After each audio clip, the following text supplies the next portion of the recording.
The anti-Trump protest started about an hour before the actual event here at the Infinity City Center, event center, I should say, in Salt Lake City.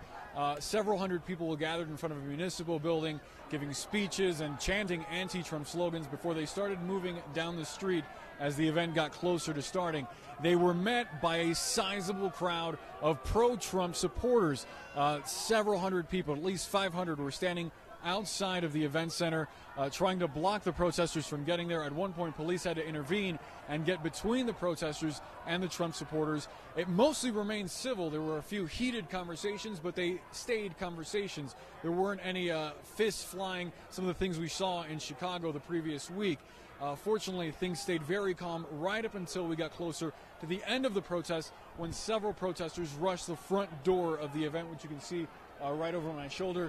They destroyed a security tent that was in place with a metal detector inside, essentially trying to keep people from getting in. Police had to intervene again. At least 24 police officers blocked the protesters off and pushed them back. They are still yelling right now, but things appear to have been calm here in Salt Lake City. The big question is how this is going to continue as the campaign moves forward, and if this type of protest is going to continue following Trump wherever he goes.